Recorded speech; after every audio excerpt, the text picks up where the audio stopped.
কোভিডে কেৱল বিৰোধীকেই আক্ৰমণ নকৰে, আক্ৰমণ কৰে মোদী ভক্তকো।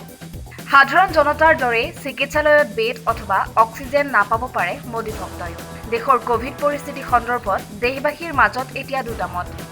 এটা পক্ষৰ মতে কোভিড পৰিস্থিতি নিয়ন্ত্ৰণত চৰকাৰ বিফল হৈছে, অক্সিজেন আৰু ভেকচিনৰ নাটনিত ৰাইজ জুৰুলা হৈছে। আন এটা পক্ষৰ মতে দেশৰ কোভিড পৰিস্থিতি নিয়ন্ত্ৰণত মোদী চৰকাৰ সফল হৈছে, সকলো ঠিকেই আছে।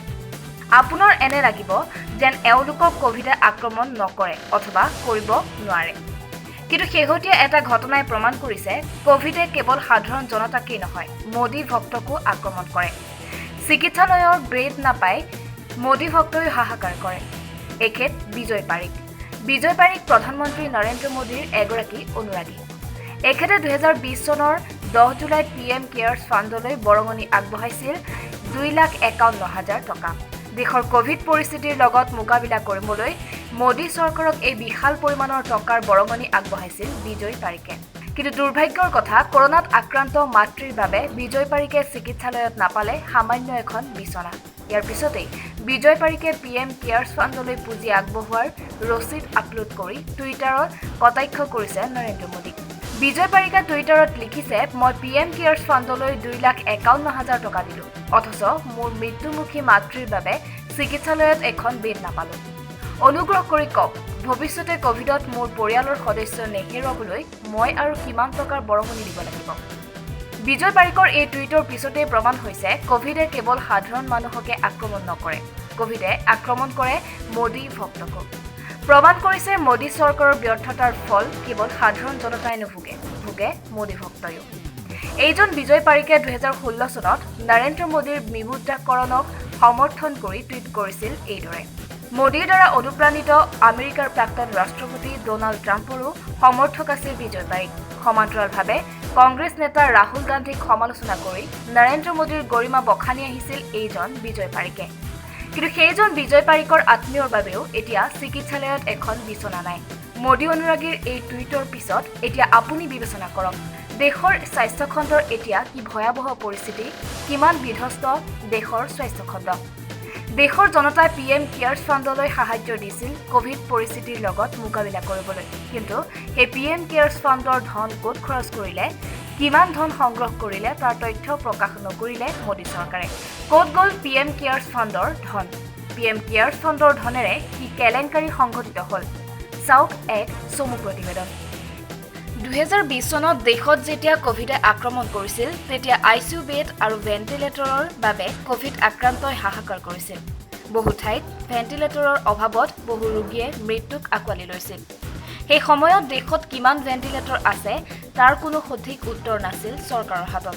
কিন্তু চৰকাৰী হিচাপ মতে দেশৰ চিকিৎসালয়সমূহত ICU বেড আছিল প্ৰায় 18,000 পৰা 20,000। সেই সময়ত ক্ৰমাগতভাৱে বৃদ্ধি পাই অহা কোভিডৰ আতংকৰ পৰিপ্ৰেক্ষিতত দেশত প্ৰয়োজন হৈছিল প্ৰায় 2 লাখ ভেণ্টিলেটৰ। তেনে সময়তে 2020 চনৰ 27 এপ্ৰিলত প্ৰধানমন্ত্ৰী নৰেন্দ্ৰ মোদীয়ে ঘোষণা কৰিলে PM কেয়াৰ্ছ ফাণ্ড। কোভিড ভয়াৱহতাৰ সময়ত দেশৰ সমৰ্থবানসকলে PM কেয়াৰ্ছ ফাণ্ডলৈ পুঁজি আগবঢ়ালে। মোদী চৰকাৰে নিজেও চৰকাৰী চাকৰিয়ালৰ দৰমহা কৰ্তন কৰি PM কেয়াৰ্ছ ফাণ্ডত জমা কৰিলে। কিন্তু PM কেয়াৰ্ছ ফাণ্ডত কিমান টকা জমা হ'ল, সেই টকা ক'ত খৰচ কৰা হ'ল তাৰ সবিশেষ তথ্য মোদী চৰকাৰে কোনোদিনেই ৰাজহুৱা নকৰিলে। আনকি তথ্য জনাৰ অধিকাৰ আইনৰ পৰাও দূৰত ৰখা হ'ল PM কেয়াৰ্ছ ফাণ্ডৰ তথ্য।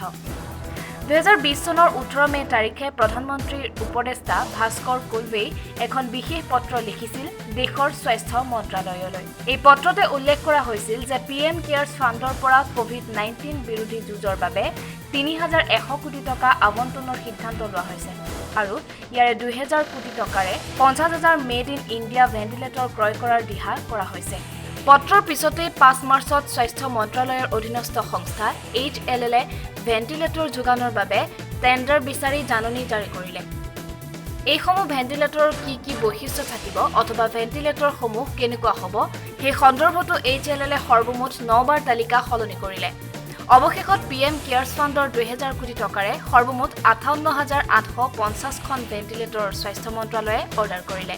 সেই অনুসৰি 1,513 টকাৰ বিনিময়ত ভাৰত ইলেক্ট্ৰনিক লিমিটেডক অৰ্ডাৰ দিলে 3,000 টকাৰ ভেণ্টিলেটৰ।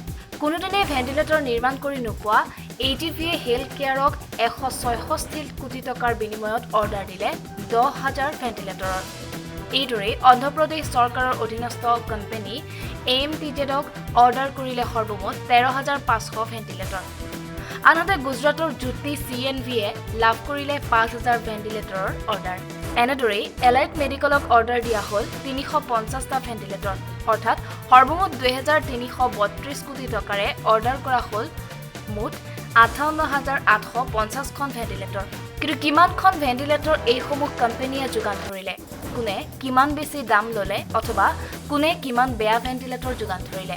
ভাৰত ইলেক্ট্ৰনিক লিমিটেডে 30,000ৰ সলনি যোগান ধৰিলে মাত্ৰ 24,332টা ভেণ্টিলেটৰ।